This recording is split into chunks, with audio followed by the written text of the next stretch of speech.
So the temper tantrums failed, the rioting and smashing up cities failed, and sending death threats to electors failed. Now Hillary supporters, encouraged by Jill Stein's fundraising campaign, are demanding a recount in Michigan, Wisconsin and Pennsylvania. They spent months sniping about how evil and dangerous Trump was for saying he might not immediately accept the election results. He refused to say that he would respect the results of this election. Now, make no mistake, by doing that, he is threatening our democracy. And the peaceful transition of power is one of the things that sets us apart.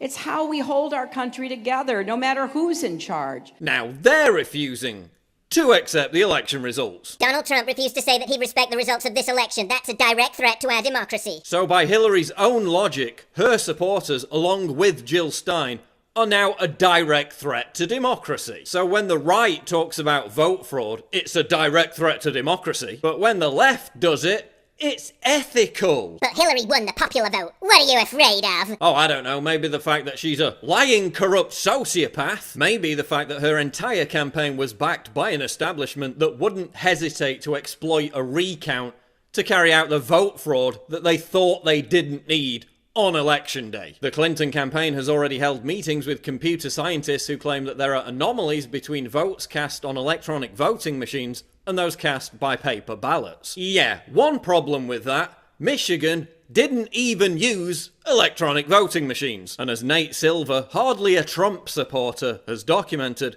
these so-called anomalies completely disappear when you factor in demographics. This whole thing was already debunked before it even began. Is Hillary Clinton willing to risk civil war in America by installing herself as part of a coup? Now this is all a long shot, but it just goes to illustrate how the left only professes its love for democracy when they're winning. As soon as they start losing, they have a hissy fit of epic proportions. We saw the exact same thing after Brexit, and they're still trying to derail that, pissing all over the democratic will of the British people. Jill Stein also keeps raising the amount they're asking for to fund this recount every time it's met. Could this just be one huge money-making scam? And why is Jill Stein pushing this? Is it to try and regain some lefty street cred because she was vaguely supportive of Trump during the campaign? If so, that's pathetic. Seriously, Jill Stein said that a Hillary presidency would mean nuclear war.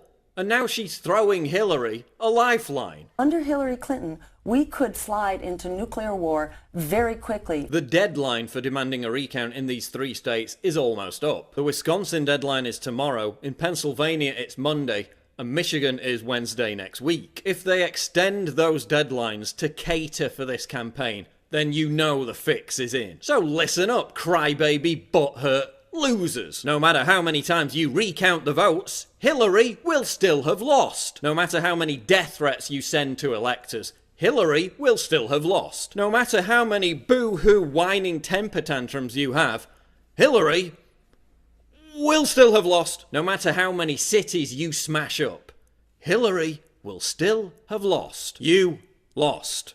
Your entire ideology has been rejected. Go home, lick your wounds, and listen to people like Bernie Sanders, who explained why you lost. Because no one resonates with you constantly shoving identity politics down people's throats. It doesn't work anymore. Your era is finished. It's done. Now wipe the blubbering tears from your face, step aside, and let the adults get on with making America great again.